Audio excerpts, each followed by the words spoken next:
se definen por su relación con él. Bueno, solo me quedan dos. Luego, la cultura nos presenta a los hombres como sujetos y a las mujeres como objetos. También aquí os doy un solo ejemplo. La representación iconográfica de la mujer embarazada es un cuerpo sin cabeza. Esto es tan significativo y tiene tanto que ver con lo que acabamos de escuchar en esta mesa excelente con Alicia Villares y Rosa Cobo. Es decir, que al hombre se le presenta siempre como un sujeto con sus emociones, sus deseos, sus derechos, etc.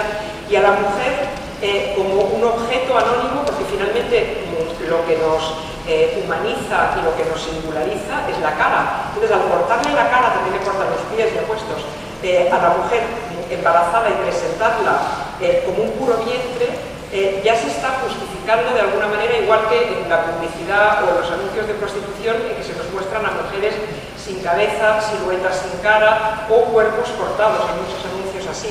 En cambio, en el caso de los hombres, incluso en los anuncios, en la publicidad de ropa, los hombres aparecen siempre con cara. Solo he visto alguna vez algún anuncio de calzoncillos en que no, pero es muy raro. Mientras que presentar a las mujeres troceadas, que es como la máxima expresión de su carácter de objeto, es de lo más habitual. Y por último, la idea que está, por ejemplo, ya en el lenguaje, de que lo masculino es bueno per se, ¿no? Pensemos en expresiones como un hombre de pelo en pecho, todo un hombre, ser viril, ser caballeroso, y en cambio, del lado de las mujeres tenemos expresiones y locuciones como arpía, vieja bruja, Marisa Virilla, o los 600 parece ser sinónimos de puta. Pues sí. Bueno, es que iba a plantear otra cuestión, pero al decirlo de puta me ha acordado, o me ha venido a la mente otro de los temas que son muy conflictivos, que es el tema del lenguaje, que además es uno de los temas que se debate porque realmente incluso hay muchas mujeres y muchas mujeres académicas que no tienen claro el tema del lenguaje. Bueno, quiero decir también que realmente avanzamos mucho y avanzamos mucho gracias a mujeres muy estudiosas que incorporan a mujeres a los libros de texto, como es el caso de Ana López Navaja, o mujeres que estudian la publicidad, como puede ser Yolanda Domínguez. O sea que yo creo que tenemos que ser optimistas en ese sentido porque hay con mucho talento puesto en marcha y cada día hay más profesionalización. Una de las cosas, y lo dejo ahí lo del lenguaje, pero también es que quería hablar de aquello que tú dices con frecuencia cuando te plantean que escribes para mujeres, ¿no? Entonces venía al hilo también de lo que estabas presentando, de cómo se identifica al hombre como lo valioso y representación del universal y las mujeres como algo devaluado. O cuando dicen literatura femenina, es que están introduciendo un concepto de devaluación. Y me hace mucha gracia porque ella dice que cuando le hacen esas preguntas, pues cierra los ojos, respira hondo y dice, bueno, pues pasamos a otro tema, ¿no? Bueno, precisamente por eso, porque se está como devaluando el que escribas o que te lean solo mujeres. Entonces hablamos de lo que quieras, de eso o del lenguaje. Sí, esta idea de que las mujeres hacemos literatura de mujeres sobre mujeres y para mujeres, por lo menos muestra dos de estos principios, ¿no? Lo que hacen los hombres no es masculino, o sea, no se ve como masculino porque lo masculino no se ve. ¿Por qué no se ve? Porque se confunde con lo universal, porque lo masculino no es una identidad específica y que se suponga que predetermina a su portador, sino que el varón es el ser humano. Por lo tanto, se habla de escritores, no de escritores hombres, de políticos, no de políticos hombres, y en cambio, en el caso de las mujeres, siempre es mujeres escritoras, mujeres políticas. Y luego la otra cosa, esto de la singularidad, o sea, el hecho de que los hombres se ven como distintos, como individuos, y las mujeres se ven como géneros, hace que lo que hacemos parezca que ya se sabe lo que va a ser porque es la identidad femenina. Con lo cual, los hombres tienen el privilegio de ser vistos a la vez como individuo único e irrepetible y como encarnación del humano en general. Y nosotras estamos en un terreno intermedio en que no somos vistas como individuas. Se supone, por ejemplo, que todas las mujeres escribimos igual, que hacemos literatura de mujeres que ya se sabe cómo es porque es toda la misma, y tampoco estamos en esa especie de tramo intermedio que no es ni el individuo ni lo humano en general, sino el género. O sea, somos mujeres, por lo tanto somos todas iguales, pero por lo tanto no podemos encarnar lo humano general que ellos sí que pueden encarnar. Y ya que has mencionado a Ana López Navajas, que es una socia de Clásicas y Modernas especialmente activa, quiero citar, ya que no lo cité antes cuando hablamos de porcentajes y de cifras, un estudio del que ella es una de las directoras, muy importante sobre los libros de texto de la ESO, un estudio muy exhaustivo que ha analizado muchísimos libros de texto y ha llegado a la siguiente cifra. De todos los nombres propios que se citan en esos libros de la ESO, de cualquier materia, inglés, química, historia, etcétera, etcétera, son nombres propios de mujeres un 7%, con el agravante de que cuanto más moderna es la época estudiada, menos mujeres aparecen. Y luego has citado también a Yolanda Domínguez y quería, bueno, para quienes no la conozcan, explicar algunas de las cosas que hace porque son geniales. Yolanda Domínguez es la que tuvo la idea cuando el funesto anteproyecto de ley de Gallardón de sugerir que fuéramos a los registros de la propiedad para registrar nuestros cuerpos. Yolanda ha venido también a Valencia a otro grupo que tenemos también muy activo y estupendo, que es el Cercle Feminista Cultura para la Igualdad, que además, bueno, no tenemos poder, pero realmente las redes que tienen que seguir existiendo y tienen que potenciarse, pues son importantes, ¿no? El otro día lo comentábamos, cómo vamos haciendo círculos virtuosos que deberían romper estos círculos viciosos que son tan difíciles de romper, porque realmente además lo que estás hablando de los hombres, en general lo masculino se identifica también con la excelencia y el prestigio, y parece que nosotras no podamos llegar a ese diríamos a ese nivel de reconocimiento de autoridad y de excelencia, lo cual pues otra vez tenemos que seguir luchando.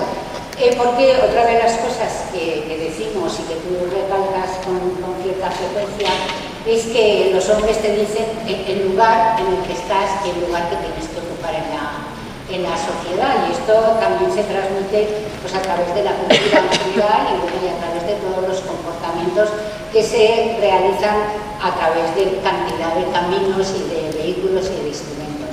Sí, por ejemplo, otra característica de la cultura patriarcal es que divide, o sea, ya que como dices, ¿no? En la cultura patriarcal los hombres dicen qué lugar deben ocupar las mujeres y son los que la definen, la describen y prescriben lo que debe hacer a través de todos los distintos mecanismos como las leyes, pero también como la cultura. Y en particular dividen a las mujeres claramente en dos categorías, cosa que no sucede con la definición de los hombres. Y esas dos categorías se definen en torno a un polo que es el poder. Es decir, en la cultura patriarcal la cualidad y característica principal del hombre es el poder, es el tener el poder. Y eso ya lo hace positivo. No sé, yo por ejemplo veo todo un espectro de hombres poderosos que la cultura nos presenta como modelos positivos, como héroes, que van desde James Bond hasta los presos rebeldes en sus celdas, que son, bueno, pues en fin, que están en lo más bajo de la escala social y que sin embargo por el hecho de que se están empoderando, de que agreden, de que ejercen el poder mediante la violencia, son presentados como positivos. En el caso de la presentación de las mujeres hay una dicotomía clarísima entre la buena y la mala. Por ejemplo, en el caso de las madres, yo suelo decir que la cultura patriarcal nos ha presentado a buenas madres y malas madres, las unas como angelicales, las otras como diabólicas, y que son las creadoras, las cineastas, las escritoras, las que han creado un tercer personaje que es la madre humana, que no es ni un ángel ni un demonio. Bueno, y ahora falta la no madre. Y ahora falta sí, exacto. Que esa, bueno, en la cultura patriarcal la no madre es la mala. Sí, también la mala, la pobre, la yerma, ¿no? Entonces, ¿en qué se diferencian? ¿Qué es la gran característica que diferencia a la buena de la mala madre, ¿no? Hay toda una tradición de personajes. No es que la madre esté muy presente, porque en general es un personaje bastante apartado y excluido de la cultura, pero cuando está presente es en esas dos formas extremas. La Virgen María y la madrastra de los cuentos de hadas, Medea, todas las malas madres de películas como los Furtivos, por decir algo, etc. ¿En qué se diferencia en el poder? Es decir, la buena madre es la sumisa, es la Virgen María, o sea, la que dice hágase en mí según tu voluntad, que es una frase que además incluso sintácticamente es muy llamativa, porque ni siquiera dice yo voy a hacer según tu voluntad, no, es hágase en mí, o sea, es el objeto total, la pasividad total, no es nada, es la sumisión absoluta, y eso es el epítome, el modelo más extremo de la madre ideal. Y claro, en esa línea, la chica supuestamente, la mujer supuestamente altruista que cede su cuerpo para que otro, que sí es sujeto, o sea, que hace de su cuerpo un objeto para que el que sí es sujeto proyecte, la utilice para un deseo propio, pues es el ideal. Y en cambio, la otra es cualquier mujer que tenga poder. En general, la mujer poderosa es representada en la cultura patriarcal, que es la cultura dominante, como un personaje odioso que siempre ha conseguido su poder por medios inconfesables y lo ejerce con consecuencias nefastas. O sea, es impresionante la cantidad de películas, obras de teatro, novelas, etcétera, que cuentan la misma historia. Una mujer tiene poder y eso provoca el caos a su alrededor y al final se restaura el orden eliminando de esa mujer. Lo último que vi es una película checa, ¿no? Yo fui inocentemente al cine a ver una película llamada La Profesora y contaba exactamente esta historia. Bueno, es que además, como también dice Amelia Valcárcel, pues estamos siempre bajo sospecha, ¿no? O sea, cuando una mujer llega al poder, entonces cómo ha llegado, con quién se habrá aliado, y claro, eso es muy, aparte de ser excepcional todavía, pues es absolutamente injusto, ¿no? Porque hay veces que decimos, pues tendríamos que hacernos las camisetas con nuestro currículum, ¿no? Parece que tú llegues a vida, no sé, esta no sabemos de dónde ha venido, cómo ha llegado, tal. Oiga, pues nada, currículum, y porque es verdad que muchas veces es francamente muy injusto. Y yo creo que en este momento también una de las cuestiones importantes, que sería, yo creo, la primera de las exigencias, es que se cumpla la ley de igualdad, porque realmente el artículo 26, si se cumpliera, pues enlazado con el artículo 11 que habla de acciones positivas, porque yo creo que realmente cuando reflexionamos, presentamos las cifras y los argumentos, pues está claro que tiene que haber acciones positivas para lograr esa presencia equilibrada, ese mundo equilibrado, que seguro que es muchísimo mejor que el que tenemos ahora mismo. O sea, el cumplimiento de las leyes es fundamental, y creo que también en territorios como puede ser el nuestro, en este momento, en el que puede haber sintonía con el poder político, tenemos que ser exigentes con el poder político, exigirles que se cumpla la ley, que se profundice en las políticas de igualdad.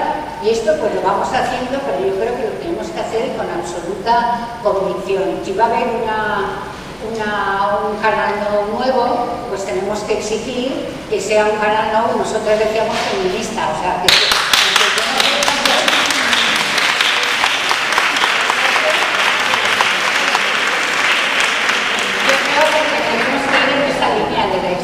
porque si hay sintonía, pues no nos pueden decir solo palabras, sino que tienen que tener acciones y acciones positivas. Sí, precisamente podríamos poner la diapositiva de clásicas y modernas. Una cosa que hemos descubierto, vamos, yo muy ingenuamente, porque yo estaba en mi casa escribiendo y no me había metido nunca en temas, aunque sean indirectamente políticos, hasta que fundamos la asociación Clásicas y Modernas. Una de las cosas que vi es que las leyes resulta que no se cumplen, no pasa nada. Es más, ni siquiera muchas veces los afectados que deberían cumplirla no saben ni que existe, ¿no? Y claro, me di cuenta de que no basta que exista una ley, en este caso la ley de igualdad, con el artículo 26, sino que tiene que haber una presión social. Esto ha salido varias veces a lo largo de ayer y hoy. Y esa es una de las cosas que hacemos desde el principio con Clásicas y Modernas, por ejemplo, escribir muy respetuosamente a los señores y señoras de los jurados de los premios nacionales del Ministerio de Cultura, para simplemente recordarles el historial que llevan, ¿no? Y el historial suele ser, pues, como 90% de los premiados. Por ejemplo, el premio de la crítica, bueno, esto no pertenece al Ministerio de Cultura, El premio de la crítica, cuando yo empecé a estudiar estas cosas hace unos años, se había dado a una escritora por primera vez en el año de gracia 1964, que da ganas de escribirlo con letra gótica, pero era Ana María Matute. Y solamente en los últimos años, en los como 4 últimos años, se lo han dado a 2 escritoras, a Clara Usón y a Cristina Fernández Cubas, pero evidentemente como resultado de nuestra acción, o sea, porque eso empieza a estar en la agenda, ¿no? Y aquí tenemos a la vicepresidenta de una de ellas, de Clásicas y Modernas, que se dedica regularmente a esta labor ingrata de escribir a los jurados recordándoles esto, porque es que como es algo que no está, hasta ahora no estaba en la agenda y simplemente jamás se hablaba de eso, bueno, pues además, ni siquiera lo sabíamos, ¿no? Hubo un momento que la verdad es que la ministra González Sinde hizo estuvo un muy bien, estupendo, y no sé si os acordaréis, pero hace unos años que había el jurado del premio de cine y no era paritario, sí. Y entonces se invalidó la decisión porque no era paritario y se organizó, incluso hombres progresistas que identificamos como hombres progresistas, ¿no? En general, pues escribieron en contra de esa decisión, y la ministra ahí fue valiente, y una vez más pues se demuestra que no se pueden, las inercias no se pueden dejar pasar, y ahí hay que exigir el cumplimiento de la ley. Es que el mundo de la cultura está muy acostumbrado a la impunidad total. Como dice la de Miguel, dice, bueno, el discurso patriarcal se ha refugiado en el mundo de la cultura porque es opaco a la crítica, o sea, porque está tan arraigada esa idea de que los creadores, y lo digo expresamente en masculino, no tienen que dar explicaciones de nada a nadie, que entonces pueden hacer apología de la pedofilia, hacer apología de la violación, hacer apología de lo que quieran. Por ejemplo, yo recuerdo cuando, por ejemplo, entre mil, cuando David Delfín hizo aquel infame desfile de modas, que no sé si recordaréis, donde aparecían, o sea, una de las imágenes, que la uso mucho a veces en conferencias, una de las imágenes era una mujer con un vestido que empezaba aquí, mostrando los pechos, tenía la cabeza tapada con una capucha y una soga al cuello como las de ahorcar, y eso era, bueno, pues el polvo del glamour y no sé qué. Entonces, bueno, yo por ejemplo escribí un artículo furibundo, y la respuesta, y mucha gente protestó, y la respuesta que dio David Delfín, pues es que eso era arte y que la libertad del creador, o sea, tenemos que empezar a hablar de la responsabilidad del creador. Claro. O sea, en un mundo, haríamos un cartel, un desfile de modas con un cartel que dijera Gora ETA, un blanco para ETA, bueno, ya hemos visto lo que ha pasado, pues evidentemente hay una sensibilidad social en unos temas, pero en otros no. Porque claro, otra de las características de la cultura patriarcal consiste en la justificación de la violencia contra las mujeres, presentándola como algo erótico, sexy, glamuroso, cómico, etc. Sí, yo creo que la discriminación también está en la banalización y en la ridiculización, ¿no? Y eso lo vemos con el lenguaje. Es que me interesa mucho el tema del lenguaje, porque entre otras cosas hemos visto cómo hay muchísimas resistencias, muchas reticencias en nombrar las cosas como se deben nombrar, en femenino, pero también tenemos que tener en cuenta que hay muchas veces que no han tenido los nombres en femenino porque no han existido mujeres que hayan ocupado determinados espacios. Eso ha pasado con los ministros o por ejemplo, ahora mismo pues ya es completamente normal decir la ministra. Hace un tiempo que se armaban un lío que decían el ministro, y se armaban mucho lío porque claro, no había habido. Pero además de eso, y esa evolución yo creo que es interesante, lo que está claro es que me llama la atención como mujeres también, y yo no soy de mujer contra mujer ni mucho menos, y cada vez que te dicen que las peores enemigas de las mujeres son las propias mujeres, eso estoy absolutamente en contra. Pero sí que me ha llamado la atención que en el tema del lenguaje haya habido mujeres que las consideramos muy próximas y que han tenido, sin embargo, también reticencias, o sea, que se han posicionado con las actitudes de la Academia de la Lengua, diríamos, más conservadoras, ¿no? Lo cual quiere decir que el debate en general tiene que estar completamente presente, o sea, que tenemos que seguir debatiendo y estudiando y haciendo activismo, porque yo creo que esa es la manera también de avanzar. Y desde luego, porque no sé si lo he dicho antes con todo el fervor que quería decirlo, pero que haya espacios como el seminario, yo creo que es importantísimo porque nos permite juntarnos, y cuando nos juntamos y la reflexión tiene peso, pues realmente salimos fortalecidas, ¿no? O por lo menos eso se espera. ¿Cómo vamos de tiempo? Bien, bueno, nos quedan 10 minutos. 10 minutos.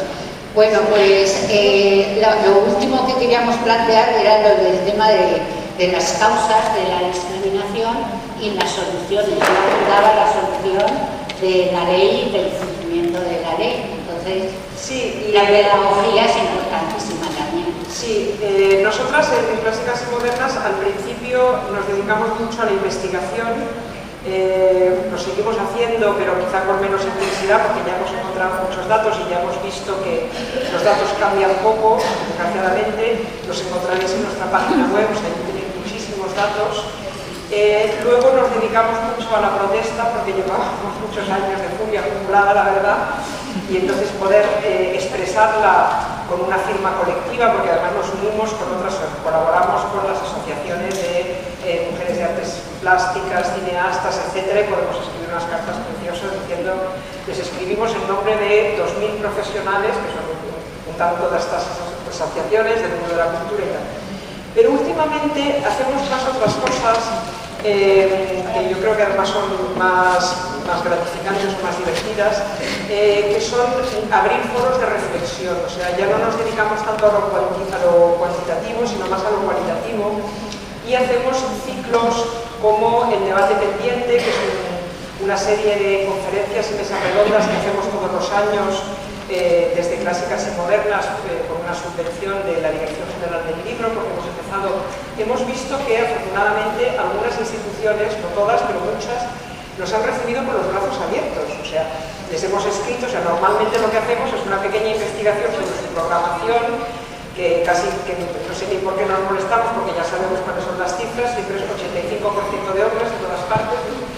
Pero bueno, la hacemos muy bien hecha, con los gráficos de monos y tal, y se la mandamos con una cartita a la institución que sea, diciendo, no sé si se han dado ustedes cuenta, tal. Entonces, nos reciben, a veces la cosa no da ningún resultado, pero otras veces sí que nos dicen, pues, propóngannos algo, proponemos cosas, y con este sistema hemos hecho cosas estupendas, ciclos de conferencias, por ejemplo, en Caixa Forum, llevamos ya 3 ediciones y vamos a ir por una cuarta, de un ciclo de conferencias que está teniendo muchísimo éxito. Lo hemos hecho en Madrid, en Zaragoza, espero que lo hagamos en otras sedes, que se aquí, llama... porque van a poner Caixa Forum aquí en Valencia, lo haremos aquí también. Se llama Ni ellas musas, ni ellos genios, y son conferencias sobre parejas de creadores, desmontando el relato habitual de que él era un genio y ella era la chica para todo, a la que le ponemos el bonito nombre de musa. Carmen nos dio una conferencia estupenda sobre Tina Modotti, no me acuerdo cómo se llamaba su...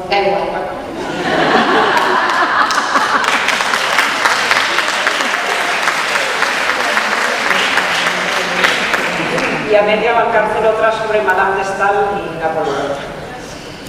Bueno, pues ese es el tipo de cosas que hacemos, o ciclos de películas para visibilizar la realidad de las mujeres, pues un ciclo de películas sobre madres e hijas, otro sobre amigas, otro sobre maestras y discípulas. Yo lo que veo, porque además aquí hay mujeres de muchas asociaciones, están también por supuesto las mujeres progresistas, las mujeres de Moncada, bueno, muchísimas, de distintos espacios y con distintos objetivos. Hay veces que me entra así un poco de pesadumbre porque yo digo, con el trabajo que hacemos realmente somos eficaces, pero bueno, eso lo podemos dejar para otra conversación, porque si realmente sumamos y nos damos cuenta lo que estamos invirtiendo, lo único que pasa es que tiene también esa parte, diríamos, de gratificación, porque realmente muchas veces vemos que va todo muy lento, pero otras veces nos animamos porque vamos viendo cómo vamos consiguiendo determinados logros o determinados objetivos. Y hay veces que es una cuestión que dices, oye, pues, ¿cómo hacemos todo esto? Y tenemos, la verdad es que ideas estupendas. Ahora vamos a pedir que se haga el libro blanco de la cultura aquí en Valencia y las temporadas de igualdad. Tenemos un proyecto fantástico que se llama La Creadora, que esperemos que nos lo financie alguien. Porque sin dinero no hay rock and roll. En Entonces yo lo que creo es que hay desde muchos ámbitos, hay muchas ideas que además son ideas como muy estimulantes y de cambiar el mundo, ¿no? Entonces, bueno, las Antígonas, por ejemplo, ahora hacen teatro, bueno, vienen, o sea, que hay una cantidad de, no solo las supercreadoras, sino que también hay muchas mujeres que tienen mucha vinculación con el mundo de la cultura, porque cuando hablamos de las cifras, pues también sabemos que las más consumidoras de cultura somos las mujeres, o sea, vas a un museo y ves que hay poquísimos cuadros de mujeres. Afortunadamente ya en algunos museos, sobre todo extranjeros, en el Museo de Estocolmo, en algunos sitios, ya van seleccionando y clasificando a las mujeres, pero hay veces que recorren las salas de los museos y dices, bueno, y esto también se vincula con lo que decían las de Reya Abel, que decían precisamente que cuánto te tienes que desnudar para poder entrar en el museo, ¿no? Y bueno, tuvimos la suerte de ver el Jardín de las Delicias con las de Reya Abel en el Museo del Prado, y realmente te das cuenta de eso, ¿no? Que el arte y la cultura tienen una capacidad de provocación y de descolocar, ¿no? Y de ver como el mundo, la desigualdad, lo que hablábamos, lo que hemos hablado, no sé dónde, porque pasamos el día hablando, pero es eso, ¿no? Ah, no, bueno, la película ayer de Pilar Aguilar, pues eso es que presentó Pilar Aguilar, lo de los hombres, el papel de la mujer y de los hombres cambiado de lugar. Entonces yo creo que esto también es interesantísimo, ¿no? O sea, si fulanito fuera fulanita o si nos comportáramos. Entonces, claro, en eso también tenemos que tener en cuenta que nosotras hacemos nuestro camino, pero es verdad que cada vez hay una tendencia más a que hay que crear las complicidades con los hombres. O sea, que nosotras tenemos que tener nuestros propios espacios, eso faltaría, pero el 50-50, del planeta 50-50, pues si tenemos un mundo equilibrado, pues ahí tendremos que crear también esas complicidades, ¿no? Y muchas veces hay que poner el espejo delante, ¿no? Nos tenemos que poner nosotras el espejo de cómo nos vemos, cómo nos ven, y también ellos que se den cuenta del papel a veces que están haciendo, que es absolutamente impresentable. No todos, ni siempre, pero bueno. Sí, yo para terminar con una nota positiva diría que en los años de existencia de Clásicas y Modernas, que se fundó en 2009, sí que he visto cómo avanzábamos, cómo este tema, no solo gracias a Clásicas y Modernas, sino a otras asociaciones que he citado y otras que he recitado, pero vamos, en los últimos 10 o 15 años hemos sido muchas las que hemos aparecido, sí que he visto que ahora se cuentan, o sea, ahora hay una sensibilidad y ahora incluso en periódicos conservadores se hace, pues bueno, se dedican números monográficos a arte creado por artistas creadoras, se habla de los porcentajes de ganadoras y ganadores de los premios, se han dado premios, por ejemplo, el Cervantes de Elena Poniatowska, el de la crítica Cristina Fernández Curvas, etcétera, y otros. Es decir, que sí que veo que hay un avance y además yo estoy muy esperanzada con la colaboración con instituciones que hemos empezado recientemente en Clásicas y Modernas, por ejemplo, a través de la campaña llamada Temporadas de Igualdad, que consiste en convenios con los teatros que han firmado el Centro Dramático Nacional, el Festival de Mérida, etcétera, etcétera, por los cuales ellos se comprometen voluntariamente a hacer una programación paritaria y a revisar sus propios equipos, posibles brechas salariales, etc. O el Día de las Escritoras, que se hizo por primera vez el año pasado y que lo hicisteis aquí en Valencia, se encargaron las famosas hermanas Roch. Superoptimistas, las superoptimistas. Yo terminaría citando lo que ha dicho Cristina Narbona, que me ha encantado. No somos ni pesimistas ni optimistas, somos activistas. Pues yo creo que es un buen mensaje para terminar. Nos da mucha pena que no haya coloquio, porque seguro que recibíamos ideas muy interesantes.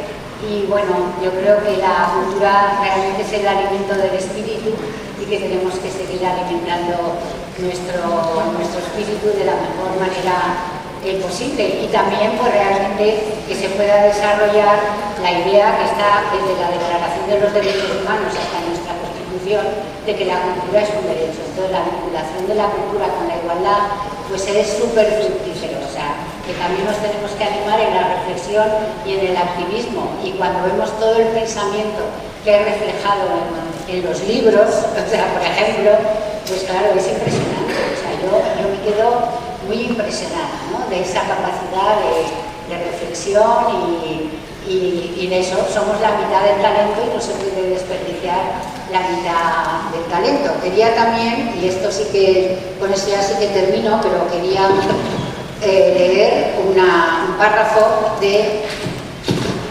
Bueno, si lo encuentro, si no, no lo encuentro. Es una declaración de la UNESCO que precisamente habla, que dice que no puede haber no puede haber igualdad si las mujeres no tenemos un papel importante en la cultura.